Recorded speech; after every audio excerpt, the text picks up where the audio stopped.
Hey everybody, it's Andy aka Max Writer. We are back with another author showcase.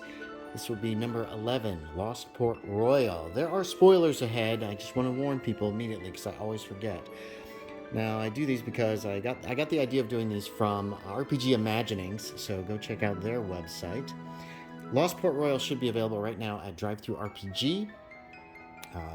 I'm planning this for Saturday, and it should have been released on Wednesday. Hopefully all went well. So this is my newest Call of Cthulhu scenario through the Miskatonic Repository. It is set in 1692 in the Caribbean, or West Indies as it was called at the time. Here's our cover. It turned out a little different. The cover that I had been originally using when I flattened the PDF, it darkened it a little bit, made it a little grayer and drearier, which I actually kind of like, and I think that turned out pretty well. On the inside cover, of course, is our first spoiler, the King in Yellow, or the yellow sign. List of my other Call of Cthulhu scenarios so far to date. Then we've got our cover page with our painting by Peter Dunn. I want to say a special thank you to him.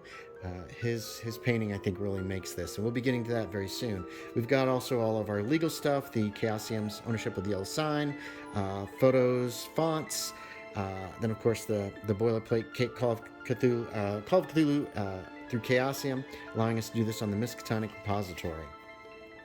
There's a Shakespeare quote. We've got a couple pictures, one of Lovecraft, one of Robert Chambers. Obviously, this is a Hastur / King in Yellow scenario. My playtesters are listed here. We've got our table of contents. There's a short forward. I discussed a little bit the golden age of piracy and some of Port Royal's more extensive history, especially in regards to its governors and the people who saw to it that piracy and privateering was actually quite popular in the town. Then we're into the actual scenario. We've got a short introduction. You can use this information to advertise if you ever decide to run this at a convention, although it is rather long. It would be a little bit tight fitting it into a 4-hour slot. You might be able to fit it into 2 4-hour slots or cut out quite a bit and actually fit it into one. Keeper's information goes into all the whys and wherefores and why things are happening in Port Royal. We've got a couple sidebars here. The no-win situation. Lost Port Royal is set up to coincide with the destruction of the town, regardless of whether or not the investigators actually stop what's happening with the King in Yellow and Hastur and Carcosa. There's some advice on how to deal with that or how to change it. Our player's information goes into a lot of different things. So there's some talk. I did a little sidebar on Aldebaran. This takes place in the summer of 1692. Aldebaran is not visible above the horizon except for a very short time, and even then that's during the daylight. So I addressed that. Got a little bit of player's information, some information on pirates and privateers, a little bit of background on the potential ship that they might be using. Where's the play, The King in Yellow? It isn't in this at all because this takes place in 1692 and The King of Yellow is not written until 1895. So there's some ideas on how to deal with that. There's a bit of an extensive amount of adapting the scenario. I've given some places that it could take place in if you decide you don't want to do it in Port Royal, other towns where disasters have struck. Then we're into the locale, little information on the West Indies. I talk about Jamaica here just a little bit. And then, of course, Port Royal with not only background information on Port Royal, but recent history, what the town is like now, just a general talking about as much information as I can, specific areas in Port Royal, which is pretty extensive, the Navy ships that are there from the Royal Navy, other defenders. And then we've got a short section here on rumors and oddities in the town, things that the investigators might have heard. I also included a short creating investigators section, which gives a few simple rules and some occupations for creating investigators for the Stuart Age, basically, the age of pirates in the 1690s. Then we come to the actual meat of the scenario. The scenario starts on Saturday, May 31st, 1692, with some odd sigils showing up all over the town, painted or on handmade flyers, a little quick blurb of information on the yellow sign, and where to find more information in the Keeper's Handbook. The yellow sign does terrible things to people, and each of the pre-gens has a significant person or two. So here's some potential for what could happen to some of those significant people during this. We move on to the print shop on June 1st, and a second wave of these flyers that shows up. Then the Watchman shows up from the I think it's actually from the yellow sign. I can't remember the actual name of the story, but he shows up, as well as a couple of other events on June 2nd. On June 3rd, things start to move a little bit more quickly. You have the potential of running into the antagonist of the story. There's the potential for finding some clues and potentially removing them from Port Royal. And then, of course, you've got more Madman and somebody walking around trying to stop Sodom and Gomorrah from repeating itself. Now, certain of these are marked with a little, I don't know what this symbol is, a little cross, a little sword, and those are recurring events. You can use them over and over and over again if you want. On Wednesday, June 4th, Carcosa appears across the point from Port Royal, and that's not good. Also, certain statues appear in the town. The Maroons, these are former slaves of the Spanish and English who have escaped into the interior of Jamaica. They're actually working against Carcosa in this case. And things start appearing in the sky on that date as well. On Thursday, June 5th, English soldiers are sent across to Carcosa to do some investigating. They do not return. And it becomes more and more confusing to move around the town. That night, the night sky is different. The constellations are all wrong. That causes some problems. And the Byakhee that have been circling, occasionally seen in the sky, start to attack and take people away. Some people have been broken by this. That's what happens to them. On Friday, June 6th, the Swan, a 10-gun fire ship, pulls out into the bay and attacks Carcosa. Here's what happens.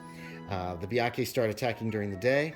Certain masqueraders show up that night from Ythil, the city that is taken by Carcosa at one point. You can also venture into Lost Carcosa. Here's some information on that, on going into investigating it, approaching the city, entering the actual city, and how madness can help navigate the city. There's a few encounters that are placed here for Carcosa, and a single encounter with Jack Scott, who is the protagonist from I can't remember, from The King in Yellow. I think it's The King in Yellow. I'll look that up. If I'm wrong, it'll be at the bottom. The protagonist, I think it's from the Yellow Sign, actually. Yeah. You can meet him. He can give you some clues. And then finally, on Saturday, June 7th, 1692, Port Royal is destroyed. But whether or not it is destroyed by Carcosa or just natural causes is up to the players and what they do. There are some potential for stopping Carcosa. But regardless, there's a terrible earthquake and Port Royal is destroyed.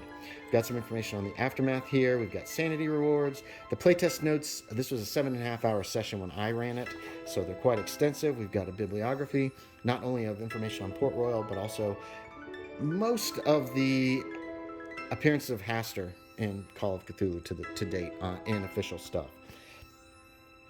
We have our villains, foils, and typicals NPCs, our main antagonist, George Raleigh, the Madman, and then there's some stats for Jack Scott, plus typical craftsmen, laborers, seamen, sailors, and pirates and soldiers.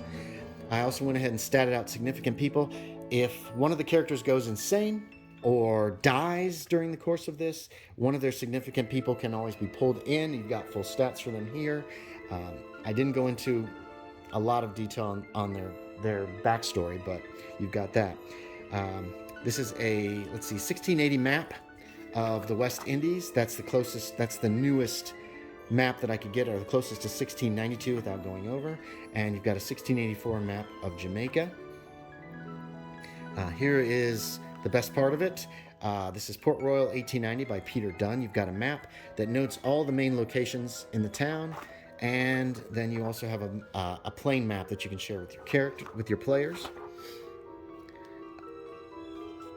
I drew up a map of Port Royal. Here's everything. The yellow markers are actually specific to the scenario. Here's one without them, with the locations that I could determine from my research. And then you've got a blank one with just the streets. Here's the key for the marked map. It has everything marked in it as best I could. Then we've got our 2 handouts, the map that you can find, and another symbol of the yellow sign. There is some weaponry of the era, pistols, blunderbuss, muskets, cannons, and belaying pins. I just went ahead and did some for that. And then you've got your NPC pictures. You've got significant others or significant people pictures. Here's our pre-generated investigator pictures. Here's some pre-generated investigator info.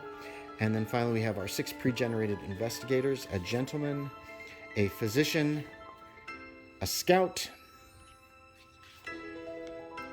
a master gunner, a second master gunner, and a sailing master. And then on the back page is a little bit about myself. Here's the newspaper article from 1692 that was in London. And finally, we've got our back page. This turned out greener than I wanted, but that's okay. I don't do colors very well. So there it is. There is Lost Port Royal. If you wanted to have a quick look before purchase or before deciding whether or not to purchase. The characters were all based on the pre-gens were all based on characters that were created for the game specifically by players. That's why they're kind of they run the gamut of different types of things. But this will also include a high-res picture separate of the West Indies, Jamaica, and Port Royal as well. So there you have it. There's Lost Port Royal. Thanks for watching, everybody. As always, I appreciate it. And I will talk to y'all next time.